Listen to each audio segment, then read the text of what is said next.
Business news now. Finance Minister Pravin Gordhan has provided a little bit of cheer for economic watchers today. He says the economy could grow by more than 1% next year, which may help South Africa avoid a credit rating downgrade. Fears that South Africa could dip into a recession this year have faded, with Gordhan saying that in fact the worst may be over. He was speaking on the sidelines of the FT Africa Summit in London in the UK. The minister will also address investors in New York and Washington in the United States this week. Earlier in London, he spoke to our correspondent, Whithead. Clearly, 2016 hasn't been a good year for the continent as a whole, primarily in numbers terms, because two of its biggest economies, Nigeria and South Africa, have both had their difficulties in growth terms. And South Africa in particular has been somewhere between 0 and less than 1%, and Nigeria is probably in a little bit more difficulty as well. But overall, what we have on the African continent, which is the message that was given to investors here, is still that in the medium to long term, Africa has the demographic advantage, it has an investment advantage, it has the best agricultural land, huge prospects for innovation in manufacturing and in other areas as well, adding benefits to its commodities, both agriculture and mineral.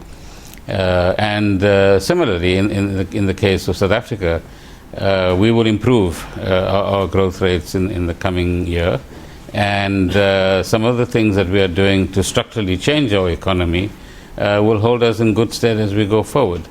Is South Africa having to look elsewhere in order to bring investment into the country, with mining companies more reluctant to invest given the shortcomings in commodities? Is there an expansion into new areas for South Africa? Yeah, I think countries need to, on the one hand, address their immediate challenges, but also invest in the longer term. And you do that by both the government and the private sector investing in research and development.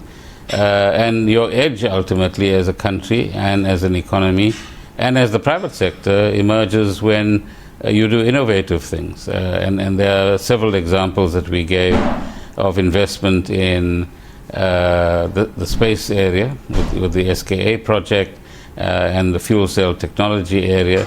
But we have other areas as well where, because of the depreciated currency, there's been, let's call it a mini boom in tourism.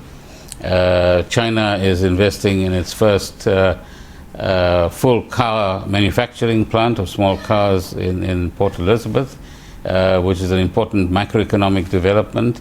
On the agricultural side, there's some innovative things that are happening both from the private sector and from the government side, which if we can scale up will begin to make a difference as well.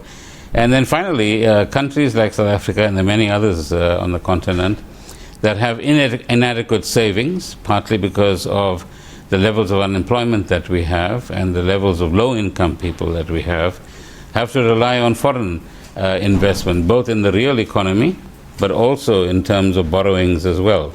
And where South Africa, I think, is exceptional in the African context, because several other countries have made these mistakes, both in Africa and elsewhere in the developing world, is that we've set our own limits in terms of foreign currency borrowing, and we've been very disciplined about that.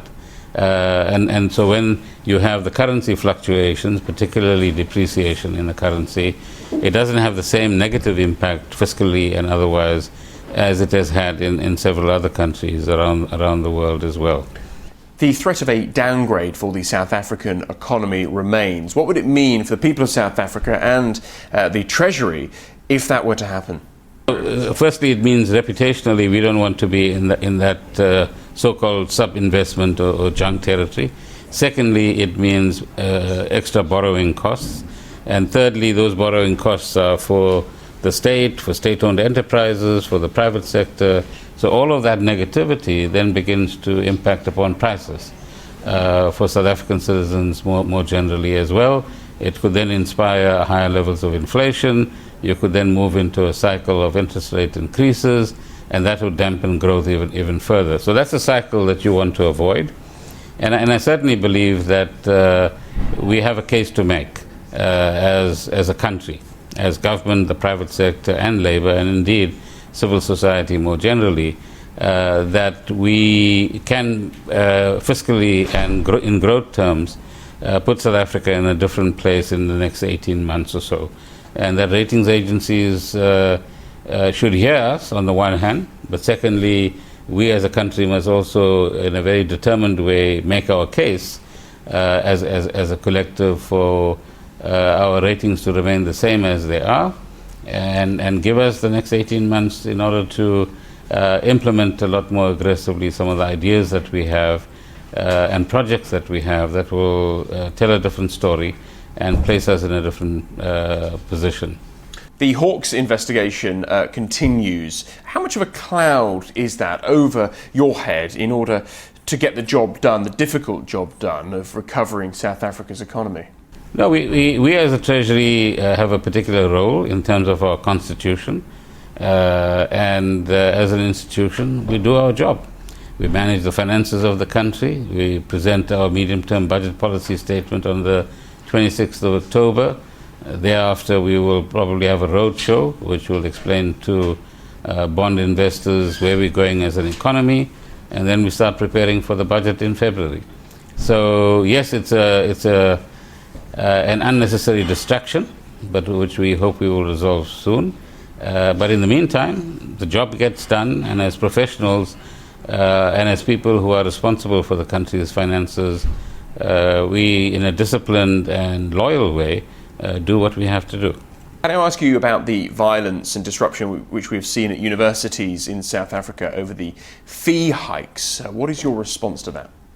No, well, firstly, let's be clear about what has been promised. What has been promised in the Freedom Charter and subsequently is that students who cannot afford to pay their fees and deserve to be in university will be supported by the state. Secondly, we've had an announcement from the Minister of Higher Education which says that those who cannot afford the fees and gain university entrance will be financially supported. And in addition, what we call the missing middle, those families that have an income of less than 600,000 rands per annum will also be supported. At the same time, those who can afford to pay the fees as families must pay the fees, because that then is a more equitable way of managing our financial situation as a country. Secondly, there's no place for violence. Violence isn't going to persuade anybody to move outside the parameters that we've actually set out, financially speaking. What we can talk about, and some students have begun to do it, is get into the heart of the calculations, show us different ways of approaching this question, and let's engage in a constructive but creative exercise in a calm manner so that we can sit across the table, and if government is missing some opportunity to do things in a different kind of way, point it out to us. We'll certainly be willing to engage in that kind of conversation. But burning buildings and destroying vehicles and so on is something that government, as various ministers within government have indicated, will not tolerate and will not contribute to a positive resolution. And the third point is the one place where return to class has been tested, at Wits University, I believe. 77% of the students said they want to go back. And if this is about a democratic process, then I think the majority of the students want to write their exams at the end of the year, and they should not be prevented from doing so. And finally, what are your priorities when it comes to recovering South Africa's economy over the next 6 to 9 months? Well, to produce two budgets that are credible, a framework in October and a budget in February. Secondly, create a more positive environment where government and business and labor and civil society organizations have a common purpose to inspire confidence in our country, to get more investment in our economy, get more projects that will give young people an opportunity to get work experience, and to ensure that all of our collective resources are used for the benefit of all South Africans so that they have better prospects in the future. And finally, to take all of our ideas and make them real. Because without implementing the things we're talking about, both in policy terms but also in reform terms, in other words, things that actually need to change in the South African economy, we won't be able to do justice to the South African population. And I'm sure we'll get down to that. Well, that was the Finance Minister having an extended chat with our correspondent in London, Dan Whithead.